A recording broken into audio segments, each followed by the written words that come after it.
न हो साथ कोई अकेले बढ़ो तुम, सफलता तुम्हारे चरण चूम लेगी। सदा जो जगाए बिना ही जगा है, अंधेरा उसे देख कर ही भगा है। Welcome to Zoriya academy. मैं हूं अमरिंदर। तो दोस्तों, कैसे हो आप सभी लोग? आशा करता हूं आप सभी अच्छे होंगे। जैसा कि आप लोग जानते हैं, आज 5 सितंबर का दिन है और आज के दिन हमारे भारत के प्रथम उपराष्ट्रपति डॉक्टर सर्वपल्ली राधाकृष्णन जी का जन्म हुआ था और उन्हीं के जन्मदिवस के रूप में हम सभी शिक्षक दिवस मनाते हैं। तो सबसे पहले आप सभी को शिक्षक दिवस की हार्दिक शुभकामनाएं। तो दोस्तों, ज़्यादा समय ना लेते हुए क्लास को आगे बढ़ाते हैं। जैसा कि आप देख रहे होंगे, आज हम मापन यंत्र से संबंधित कुछ क्वेश्चंस को करने वाले हैं और इनमें से लगभग सभी मापन यंत्रों को आपने देखा होगा, लेकिन आपने उनके नाम पर ध्यान नहीं दिया। कोई बात नहीं, आज की इस वीडियो में मैं आपको चित्रों तथा वीडियो के माध्यम से इन सभी के नाम को याद करवा दूंगा। क्वेश्चन नंबर 1 में दिया गया है, भूकंप की तीव्रता किससे मापी जाती है? ऑप्शन है बैरोमीटर, हाइड्रोमीटर, पॉलीमीटर या सिस्मोग्राफ। तो इसका जो राइट आंसर होगा वो होगा option number D, seismograph. Seismograph के द्वारा भूकंप की तीव्रता को मापा जाता है। जैसा कि आप देख रहे होंगे, ये है सिस्मोग्राफ। और डिटेल में समझते हैं वीडियो के माध्यम से कि सिस्मोग्राफ किस तरह से काम करता है। तो ये है सिस्मोग्राफ। जैसा कि आप देख रहे होंगे, ये है सिस्मोग्राफ। इसमें स्टैंड लगा हुआ है, उसके बाद मैग्नेट है, नीचे बॉल है। बॉल में आप देखेंगे जो कि रस्सी से लटकी हुई है और उसके नीचे पेन लगा हुआ है। पेन है, चार्ट पेपर, और आप जैसा कि सारा कुछ देख रहे होंगे, इसमें सब कुछ है। सपोर्ट के लिए ये लगा हुआ है, आगे मैग्नेट भी इसमें है। तो आप देखेंगे, थोड़ा सा मैं और इसको दिखाता हूँ आपको, इधर से घुमा करके। 1 मिनट, ये रहा, ये है। अब भूकंप लाते हैं एक बार, ये देखिए, ये जूम करके। अब जैसे जैसे ये हिलती है पूरी धरती, जैसे मान लो ये धरती है और ये हिल रही है। अब जैसे भूकंप आता है तो वो पेन जो है वो पूरे चार्ट पर इस तरह से ड्रॉ कर देता है और इसी को कहते हैं सिस्मोग्राफ चार्ट। ये देखिए किस प्रकार से वो पूरा चार्ट को ड्रॉ कर देता है। आशा करता हूँ आप समझ गए होंगे। क्वेश्चन नंबर 2 में दिया गया है, पायरोमीटर निम्नलिखित के नापने के लिए प्रयोग में लाया जाता है। आपको बताना है कि इनमें से किस चीज़ को मापने के लिए पायरोमीटर का प्रयोग किया जाता है। ऑप्शन ए है वायु दाब, ऑप्शन बी है भूकंप तीव्रता को, ऑप्शन नंबर सी है उच्च तापमान को या आर्द्रता को। ये आर्द्रता यहाँ पे लिखा गया है, तो इसका जो राइट आंसर होगा वो होगा ऑप्शन नंबर सी, उच्च तापमान। हाई टेम्परेचर को नापने के लिए पायरोमीटर का इस्तेमाल होता है। जैसा कि आपने अभी देखा होगा, कोरोना महामारी के टाइम पे पायरोमीटर का बहुत ज़्यादा इस्तेमाल किया गया था ह्यूमन बॉडी के टेम्परेचर को मापने के लिए, क्योंकि ये दूर से ही लेज़र के माध्यम से टेम्परेचर को माप देता है। तो ये है पायरोमीटर। देखते हैं आगे वीडियो में कि पायरोमीटर किस प्रकार से काम करता है। ये जो पायरोमीटर होते हैं ये बहुत ही ज़्यादा हाई टेम्परेचर को नापने के लिए होते हैं। जैसा कि आप देखेंगे, ये -50 सेल्सियस से 1000 सेल्सियस तक के टेम्परेचर को नापता है और इसमें जो है आप देखेंगे ये लेज़र के थ्रू जो है वो बहुत दूर से ही टेम्परेचर को नाप लेता है। ये सब चीज़ें देख रहे होंगे आप फैक्ट्री में, और यहाँ से ये लेज़र को निकालता है इस प्रकार से, और बटन ये जो दिया है इसको दबाने से ये लेज़र निकलती हैं यहाँ से। और ये देख रहे होंगे फैक्ट्री में कितनी भट्टी है गरम, इसको कैसे नाप रहा है ये लेज़र के थ्रू। और ये देखेंगे आप चिमनी उमनी देख रहे होंगे फैक्ट्री में, इसको टेम्परेचर को ये नापता है, इसे कहते हैं पायरोमीटर। क्वेश्चन नंबर 3 में दिया गया है, वर्षा की अम्लता किसके द्वारा मापी जाती है? ऑप्शन है बैरोमीटर, हाइग्रोमीटर, एमीमीटर या पीएच मीटर के द्वारा। तो इसका जो राइट आंसर होगा वो होगा option number D, pH meter के द्वारा। पीएच जो मीटर होता है उसके द्वारा वर्षा की अम्लता को नापा जाता है। यहाँ पे मैं थोड़ा सा आपको बताना चाहूँगा कि पीएच स्केल और पीएच मीटर में क्या डिफरेंस होता है। जब भी कभी अम्लता या क्षारता इसकी बात आएगी तब आपका पीएच मीटर आंसर होगा। जैसा कि आप देखेंगे कि ये है पीएच स्केल। सबसे पहले पीएच स्केल के बारे में जान लेते हैं, ये क्या होता है और कैसे काम करता है। पीएच मीटर में जो 7 होता है, जहाँ पे आप देख रहे होंगे ये ग्रीन कलर की जो पट्टी है यहाँ पे 7 है, और इस 7 जो है ये न्यूट्रल को दर्शाता है, जिसे हिंदी में उदासीन कहते हैं।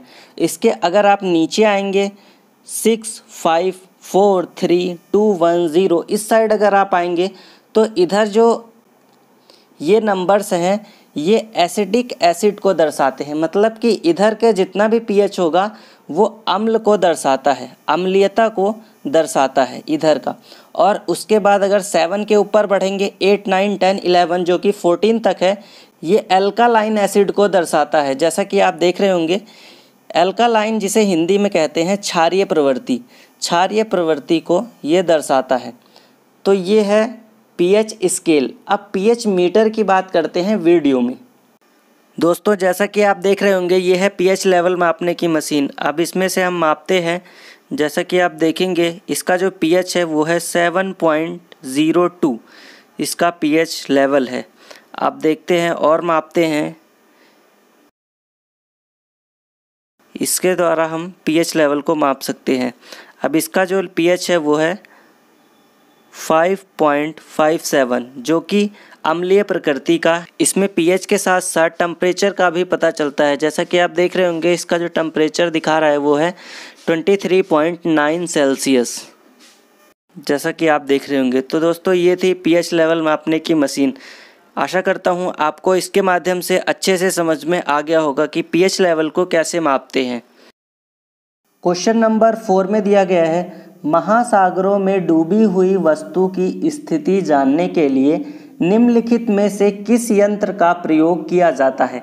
ऑप्शन ए है ऑडियोमीटर, ऑप्शन नंबर बी है गैल्वेनोमीटर, ऑप्शन नंबर सी है सेक्सटेंमीटर और ऑप्शन नंबर डी है सोनार। तो इसका जो राइट आंसर होगा वो होगा ऑप्शन नंबर डी, सोनार का इस्तेमाल किया जाता है महासागरों में डूबी हुई वस्तुओं को जानने के लिए। जो सोनार होता है वो सेम रडार की ही तरह काम करता है। जैसा कि आप देखेंगे ये है सोनार की वेव्स। आप देख रहे होंगे ये जो यहाँ पे रेड कलर में है ये वेव्स हैं जो कि सोनार के द्वारा निकाली जा रही हैं। अब यहाँ से वेव्स जाती हैं और ये ऑब्जेक्ट में टकरा के वापस आ जाती है। इसे कहते हैं रिफ्लेक्टिंग वेव्स। सोनार जो होते हैं वो 2 तरह के होते हैं, एक तो एक्टिव सोनार और दूसरा होता है पैसिव सोनार। तो जो एक्टिव सोनार होता है वो आप देख रहे होंगे उसकी जो वेव्स होती हैं वो जाती हैं और ऑब्जेक्ट पे टकरा कर वापस आ जाती हैं रिफ्लेक्ट होकर के। तो इसे कहते हैं एक्टिव सोनार। आगे आप देखेंगे कि पैसिव सोनार क्या होता है। जैसे कि आप देखेंगे यहाँ पे दिया गया है एक जहाज, पानी का शिप है ये, और नीचे है पनडुब्बी। अब ये पनडुब्बी क्या कर रही है, ये यहाँ से वेव्स को निकाल रही है, वेव्स को निकालती है सोनार वेव्स को। और यहाँ पे जो जहाज है शिप के नीचे एक आप देख रहे होंगे ये है ट्रांसड्यूसर कि जहाज में लगा हुआ है। ये क्या करता है कि जो पनडुब्बी के द्वारा निकाली गई वेव्स हैं उन्हीं के ही माध्यम से ये पनडुब्बी का पता लगा लेता है। ये अपनी कोई वेव्स नहीं निकालता ना, ये खाली इसी की जो यहाँ से पनडुब्बी की वेव्स आ रही है, देख रहे होंगे ये जो पनडुब्बी की जो वेव्स हैं सोनार वेव्स, इन्हीं के द्वारा ही जो जहाज है ये पता लगा लेगा कि यहाँ पर कोई ऑब्जेक्ट स्थित है। इस तरह का जो सोनार होता है पैसिव सोनार, ये नेवी आदि के जहाज़ों में प्रयोग किया जाता है। नेवी के जहाज़ों में इनका इस्तेमाल किया जाता है। आगे देखते हैं वीडियो में कि किस तरह से सोनार काम करता है और डिटेल में। इस वीडियो में हम सोनार के बारे में समझेंगे जिसकी फुल फॉर्म होती है साउंड नेविगेशन एंड रैंकिंग। तो अब आगे बढ़ते हैं और देखते हैं कि ये कैसे वर्क करता है। जैसा कि आप देख रहे होंगे ये है शिप, और शिप जो है ये सोनार वेव्स नीचे भेज रहा है और नीचे से ये टकरा कर ऊपर जा रही है रिफ्लेक्ट हो करके सोनार वेव्स आप देख रहे होंगे। और कोई भी पनडुब्बी इससे टच होती है तो ये जो वेव्स हैं वो उससे टकरा करके वापस चली जाती है, जिससे पता चल जाता है कि नीचे कोई ऑब्जेक्ट है। एक्टिव सोनार और पैसिव सोनार के बारे में मैंने बताया था। जो पैसिव सोनार है वो इंडियन नेवी यूज़ करती है। जैसा कि आप देख रहे होंगे ये है ट्रांसमिटेड साउंड और रिफ्लेक्ट होकर के ये वापस जा रहा है। अब इस वीडियो में देखते हैं, जैसा कि ये ऊपर से इंडियन नेवी का जहाज़ आ रहा है और नीचे से चाइना की पनडुब्बी मान लेते हैं इसको, और ये क्या है सोनार वेव्स भेज रही है जो पनडुब्बी है ये। अब नीचे यहाँ पे क्या है ट्रांसड्यूसर लगा हुआ है शिप में हमारे इंडियन नेवी के, और इसने पता लगा लिया कि ये क्या है चाइना की पनडुब्बी है और फटाफट से बम गिरा दिए। अब ये तो जैसे ही इसके पास जाएगी ये ख़त्म। नेक्स्ट क्वेश्चन में दिया गया है इस सापेक्ष आर्द्रता मापी जाती है। ऑप्शन ए है हाइड्रोमीटर से, ऑप्शन बी है हाइग्रोमीटर से, ऑप्शन नंबर सी है लेक्टोमीटर से, या पोटेंशियोमीटर से। तो इसका जो राइट आंसर होगा वो होगा ऑप्शन नंबर बी हाइग्रोमीटर से। कैसे याद करना है, तो आप देखेंगे कि ये जो आर्द्रता है, आर्द्रता के नीचे ऐसे वाला रा लगा हुआ है, और यहाँ पे हाइग्रो के नीचे भी गा के नीचे भी ऐसे वाला ही रा लगा हुआ है। तो यहाँ से आप याद कर सकते हैं कि जब भी आर्द्रता मापने की बात होगी आपका आंसर होगा हाइग्रोमीटर। अब देखते हैं ये किस प्रकार का दिखता है। जैसा कि आप देखेंगे ये है हाइग्रोमीटर, ये नमी को मापता है, हवा में कितनी नमी है। आगे बढ़ते हैं अपना नेक्स्ट क्वेश्चन की ओर। क्वेश्चन नंबर 6 में दिया गया है मैनोमीटर के द्वारा किसकी माप की जाती है। ऑप्शन है वायु दाब की, ऑप्शन नंबर बी है गैसों का दाब, ऑप्शन नंबर सी है द्रवों का घनत्व, और ऑप्शन नंबर डी है इनमें से कोई नहीं। तो इसका जो राइट आंसर होगा वो होगा ऑप्शन नंबर बी गैसों का दाब। जो गैसें होती हैं उनके प्रेशर को इससे मापा जाता है मैनोमीटर को। अब आपने मैनोमीटर अधिकतर देखा हुआ होगा, बहुत बार देखा हुआ है, लेकिन आपने ध्यान नहीं दिया उसके नाम पर। जैसा कि आप देखेंगे आपकी गाड़ी में हवा भरवाना होता है, आपकी बाइक में हवा भरवाना होता है, तो आप जाते हैं मैकेनिक के पास जब वहाँ पर, तो इस प्रकार से वो मैनोमीटर के द्वारा चेक करता है कि आपकी बाइक के टायर में हवा कितनी भरनी है। सबसे पहले वो भरता है, फिर उसके बाद मैनोमीटर लगा के वो चेक करता है कि आपके जो बाइक है, टायर है बाइक का, उसमें हवा कितनी भरी गई है, उसके माध्यम से ये नापता है। तो ये होता है मैनोमीटर, जो कि गैसों के दाब को मापता है। और भी दिखाता हूँ मैं आपको। आप ये देखेंगे, जैसा कि आप हॉस्पिटल में देखेंगे, हॉस्पिटल आदि में इस प्रकार के सिलेंडर होते हैं जिसे ऑक्सीजन सिलेंडर कहते हैं। अब ऑक्सीजन सिलेंडर में भी कुछ इस प्रकार से मैनोमीटर का इस्तेमाल किया जाता है कि ऑक्सीजन जब यहाँ से निकाली जाए तो इसमें बताए कि कितना प्रेशर से ऑक्सीजन निकल रही है। कुछ इस प्रकार से यहाँ पे मैनोमीटर दिया गया होता है। ये भी आपने देखा हुआ होगा अधिकतर हॉस्पिटल्स में। आगे बढ़ते हैं अपने नेक्स्ट क्वेश्चन की ओर। क्वेश्चन नंबर 7 में दिया गया है दूध के घनत्व को किसके द्वारा मापा जाता है। ऑप्शन है लेक्टोमीटर, हाइड्रोमीटर, बैरोमीटर या हाइग्रोमीटर। तो इसका जो राइट आंसर होगा वो होगा ऑप्शन नंबर ए लेक्टोमीटर के द्वारा दूध के घनत्व को मापा जाता है। आगे बढ़ते हैं नेक्स्ट क्वेश्चन की ओर। क्वेश्चन नंबर 8 में दिया गया है निम्न में से किसका उपयोग ऊंचाई नापने के लिए होता है। बैरोमीटर, प्लानीमीटर, अल्टीमीटर या ऑप्शन नंबर डी हाइड्रोमीटर। तो इसका जो राइट आंसर होगा वो होगा option number C altimeter. Altimeter का जो इस्तेमाल है वो ऊंचाई को मापने के लिए होता है। अल्टीमीटर का जो इस्तेमाल होता है वो वायुयान में अधिकतर होता है। प्लेन्स में जैसा कि आप देखेंगे उनकी हाइट को मापने के लिए इसका इस्तेमाल किया जाता है। ये है अल्टीमीटर। इसको आप देखेंगे ये प्लेन के आगे कॉकपिट में इसको लगाया जाता है। जैसा कि आप इस वीडियो में देख रहे होंगे, एक प्लेन आपको नज़र आ रहा है वीडियो के कॉर्नर में, और ये इसमें अल्टीमीटर लगा हुआ है जो कि हाइट को दर्शा रहा है। नीचे 1000 फीट है, फिर 2000 फीट है, फिर 3000 फीट है, और 3000 और 2000 के फीट के बीच में प्लेन उड़ रहा है। और यहाँ पे ये उड़ते उड़ते और ये अपनी हाइट को नाप रहा है अल्टीमीटर के द्वारा, और ये होता है अल्टीमीटर। जैसा कि आप देख रहे होंगे ये होता है अल्टीमीटर, और ये जो है अधिकतर विमानों में लगा हुआ होता है, जेट में लगा हुआ होता है, वायुयान जो उड़ते हैं आसमान में उनमें लगा हुआ होता है। देख रहे होंगे आप, ये होता है अल्टीमीटर। आगे बढ़ते हैं अपने नेक्स्ट क्वेश्चन की ओर। क्वेश्चन नंबर 9 में दिया गया है, सूर्य की किरणों की तीव्रता मापने वाले उपकरण को क्या कहते हैं? ऑप्शन ए है एक्सटोमीटर, ऑप्शन नंबर बी है कैस्कोग्राफ, ऑप्शन नंबर सी है एक्टियोमीटर, और ऑप्शन नंबर डी है बैरोमीटर। तो इसका जो राइट आंसर होगा वो होगा ऑप्शन नंबर सी, एक्टियोमीटर के द्वारा सूर्य की किरणों की तीव्रता को मापा जाता है, एक्टियोमीटर के द्वारा। आगे बढ़ते हैं नेक्स्ट क्वेश्चन की ओर। क्वेश्चन नंबर 10 में दिया गया है, रेक्टिफायर का प्रयोग किया जाता है। ऑप्शन ए है उच्च वोल्टेज को निम्न वोल्टेज में बदलने के लिए, ऑप्शन नंबर बी है निम्न वोल्टेज को उच्च वोल्टेज में बदलने के लिए, ऑप्शन नंबर सी है डीसी को एसी में बदलने के लिए, और ऑप्शन नंबर डी है एसी को डीसी में बदलने के लिए। तो इसका जो राइट आंसर होगा वो होगा ऑप्शन नंबर डी, एसी को डीसी में बदलने के लिए। एसी अर्थात अल्टरनेटिव करंट को डायरेक्टिव करंट डीसी में बदलने के लिए रेक्टिफायर का प्रयोग किया जाता है।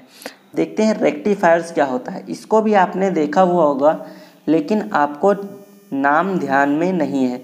जैसा कि आप देखेंगे ये होते हैं छोटे छोटे रेक्टिफायर्स जो कि आईसी चिप आदि में लगे हुए होते हैं, ये हैं रेक्टिफायर्स। तो दोस्तों आगे बढ़ते हैं अपने नेक्स्ट क्वेश्चन की ओर। क्वेश्चन नंबर 11 में दिया गया है, ध्वनि की तीव्रता को मापने वाला यंत्र क्या कहलाता है? आपको बताना है कि ध्वनि की जो तीव्रता है उसको मापने वाला जो यंत्र है उसे क्या कहा जाता है? ऑप्शन ए है क्रोनोमीटर, एनीमोमीटर या ऑडियोफोन, इसमें से, और डी ऑप्शन में दिया गया है ऑडियोमीटर। तो इसका जो राइट आंसर होगा वो होगा ऑप्शन नंबर डी, ऑडियोमीटर के द्वारा ध्वनि की तीव्रता को मापा जाता है। ऑडियोमीटर क्या होता है? तो ऑडियोमीटर के बारे में मैं आपको दिखाता हूँ कि क्या होता है ऑडियोमीटर। अब ये आपने देखा हुआ होगा, कई सारे बुजुर्ग आदमी जिनको कम सुनाई देता है वो इस प्रकार की मशीन अपने कान में लगाते हैं। अब जिनको कम सुनाई देता है वो सबसे पहले जब डॉक्टर के पास जाते हैं तो डॉक्टर ऑडियोमीटर के द्वारा उनकी ध्वनि की क्षमता को नापता है कि वो कितना सुन सकते हैं। जैसा कि आप देख रहे होंगे ये ऑडियोमीटर के द्वारा यहाँ पे डॉक्टर है वो अपने पेशेंट को नाप रहा है कि ये कितना सुन सकती है। इसके माध्यम से, ये ऑडियोमीटर के माध्यम से, जैसा कि आप देख रहे होंगे, इसके माध्यम से ये नापती है। और यहाँ से कुछ सिग्नल्स भेजे जाते हैं, कुछ आवाज़ जो कि इसके कान में सुनाई देती है। तो इसका टेस्ट किया जाता है और उसके बाद अगर सही होता है पेशेंट तो सही करते हैं, और नहीं तो इस प्रकार की मशीन दे दी जाती है। जैसा कि आप देख रहे होंगे ये है मशीन कान में लगाने वाली, इस प्रकार की मशीन दे दी जाती है। आगे बढ़ते हैं नेक्स्ट क्वेश्चन की ओर। क्वेश्चन नंबर 12 में दिया गया है, फेदोमीटर का उपयोग किसे मापने के लिए किया जाता है? भूकंप को, वर्षा को, समुद्र की गहराई को या ध्वनि की तीव्रता को? तो इसका जो राइट आंसर होगा वो होगा ऑप्शन नंबर सी, समुद्र की गहराई को मापने के लिए फेदोमीटर का प्रयोग किया जाता है। ये भी सेम सोनार जो होता है उसी के सिद्धांत पे फेदोमीटर भी काम करता है। ये भी जो है वो समुद्र में रेस को भेजता है और उसी के माध्यम से समुद्र की गहराई को माप लेता है। आगे बढ़ते हैं नेक्स्ट क्वेश्चन की ओर। क्वेश्चन नंबर 13 में दिया गया है, रडार उपयोग में आता है। ऑप्शन है प्रकाश तरंगों द्वारा वस्तुओं का पता लगाने में। ऑप्शन बी है ध्वनि तरंगों को परिवर्तित कर वस्तुओं का पता लगाने में। ऑप्शन नंबर सी है रेडियो तरंगों द्वारा वस्तुओं की स्थिति ज्ञात करने में। और ऑप्शन नंबर डी है वर्षा करने वाले बादलों का पीछा करने में। तो इसका जो राइट आंसर होगा वो होगा ऑप्शन नंबर सी, रेडियो तरंगों द्वारा वस्तुओं की स्थिति ज्ञात करने में। जो रडार होता है उसमें रेडियो तरंगें होती हैं और रेडियो तरंगों के माध्यम से वो किसी भी वस्तु का पता लगा लेता है। सेम सोनार की तरह ही रडार भी काम करता है। ये रडार की वेव्स हैं जो कि आप देख रहे होंगे, ये रेड वाली जा रही है और यहाँ पर एक रेन ड्रॉप है, बारिश का बूंद, और यहाँ से टकराकर रडार की वेव्स वापस आती हैं और ये यहाँ पे बताती हैं। तो ये बताता है कि यहाँ पे इतना छोटा कोई पार्टिकल स्थित है। तो ये रडार की तकनीक कुछ इस प्रकार से कार्य करती है। आप देखेंगे कि रडार इस प्रकार से नीचे भी यहाँ पे दिया गया है कि ये है रडार। अब ये रडार क्या करेगा, यहाँ से अपनी वेव्स को भेजेगा, रेडियो वेव्स को भेजेगा और यहाँ से टकराकर ये वापस आ जाएगी। तो इससे पता चल जाएगा कि यहाँ पर कोई ऑब्जेक्ट जो है वो स्थित है। आगे बढ़ते हैं नेक्स्ट क्वेश्चन की ओर। क्वेश्चन नंबर 14 में दिया गया है, अति लघु समय अंतराल को सही मापने के लिए निम्नलिखित में से किसका प्रयोग किया जाता है। ऑप्शन नंबर ए है पल्सर। ऑप्शन नंबर बी है क्वार्ट्ज घड़ी का। ऑप्शन नंबर सी है परमाणु घड़ी का। या ऑप्शन नंबर डी श्वेत वामन का। तो इसका जो राइट आंसर होगा वो होगा ऑप्शन नंबर सी, परमाणु घड़ी का। परमाणु घड़ी जो होती है बहुत छोटे माइक्रो सेकंड्स को भी नाप लेती है। माइक्रो से भी माइक्रो सेकंड्स को भी परमाणु घड़ी माप लेती है। जैसा कि आप देख रहे होंगे ये है परमाणु घड़ी।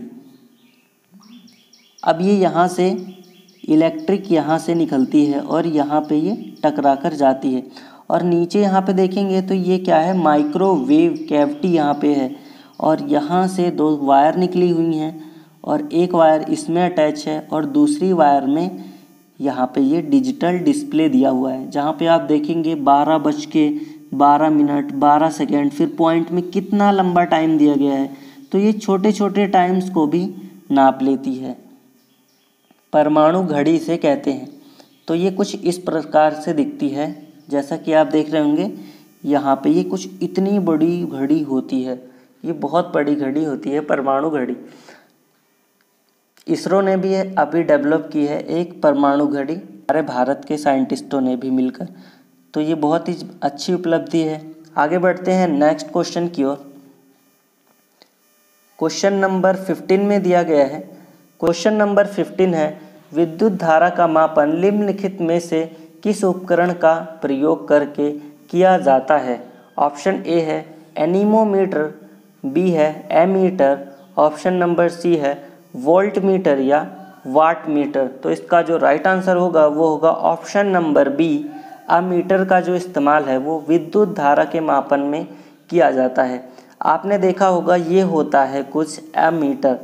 अब ये मत बोलना कि ये हमने नहीं देखा, अमीटर आपने देखा हुआ होगा।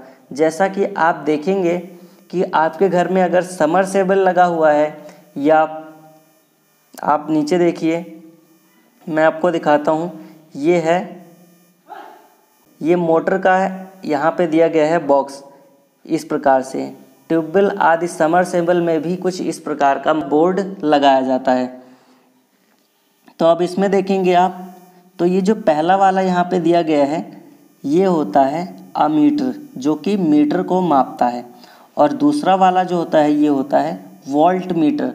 जब आप ये वाला जो रेड कलर का बटन है ना, इसको पुश करोगे तो यहाँ पे ये वोल्ट मीटर बताएगा कि कितना वोल्टेज बिजली आ रही है, और ये जो अमीटर है ये मापता रहता है विद्युत धारा को।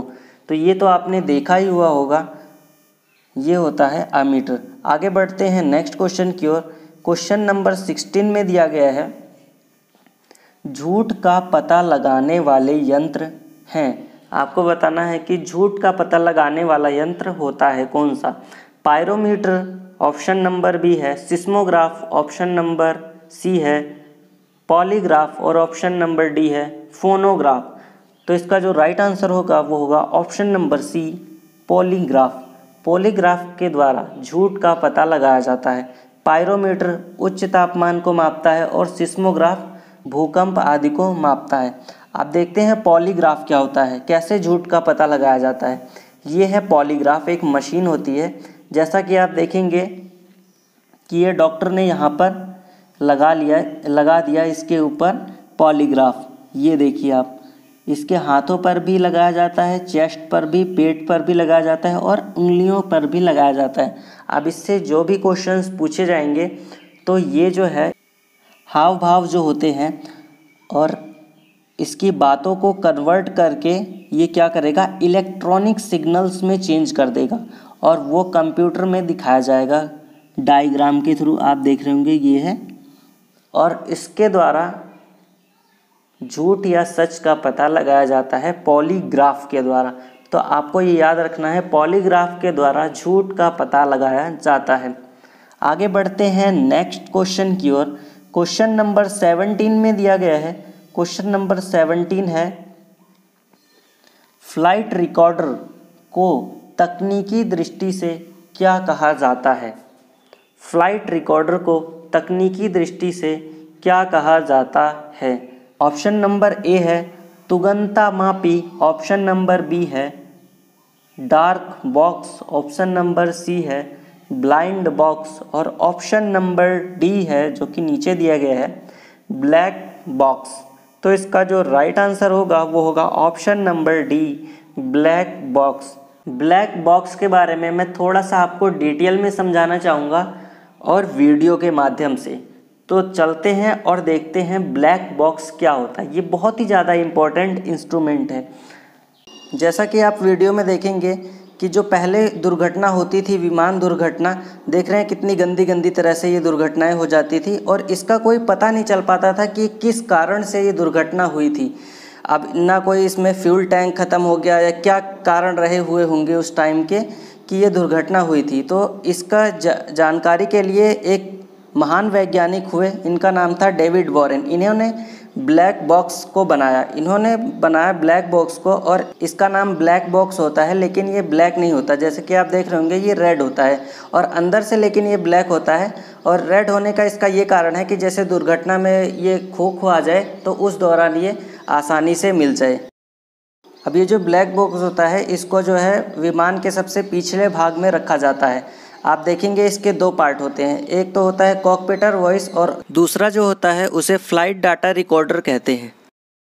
आप देखेंगे ये इस प्रकार से अभिलेखी होता है, इस पे ये लिख दिया जाता है, और ये है रिकॉर्डर, ये सारी चीज़ों को रिकॉर्ड रखता है, जितनी भी बातचीत होती रहती हैं। जैसा कि पहला जो हिस्सा होता है वो होता है कॉकपिटर वॉइस रिकॉर्डर।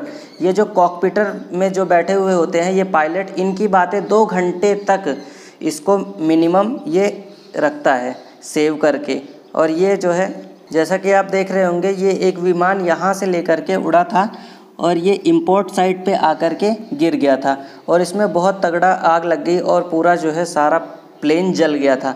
लेकिन जब खोजा गया तो इसमें जो है ब्लैक बॉक्स जो है वो सेफ़ मिल गया था। जैसा कि आप देखेंगे ये है ब्लैक बॉक्स, ये मिल गया था और इसमें सारी वॉइस जो है वो सेफ़ थी, रिकॉर्ड थी, और इससे जो है सारा कुछ पता चल गया कि विमान दुर्घटना के क्या कारण थे। उसी क्वेश्चंस को और किस तरह से पूछा जा सकता है एग्ज़ाम्स में, तो उसी की एक और क्वेश्चन है, उड़ान अभिलेखी को तकनीकी नाम से क्या कहा जाता है। तो आपका आंसर होगा ब्लैक बॉक्स, उड़ान अभिलेखी, ये नाम भी आपको याद रखना है। आगे बढ़ते हैं अपने नेक्स्ट क्वेश्चन की ओर। टैकोमीटर, टैकोमीटर वेग मापी। आप देख रहे होंगे टैकोमीटर वेग मापी का प्रयोग किसके मापन के लिए किया जाता है? ऑप्शन ए है गुरुत्वाकर्षण, ऑप्शन बी है घूर्णन गति, ऑप्शन नंबर सी है पृष्ठ तनाव और ऑप्शन नंबर डी है परिक्षेपण शक्ति। तो इसका जो राइट आंसर होगा वो होगा ऑप्शन नंबर बी, घूर्णन गति।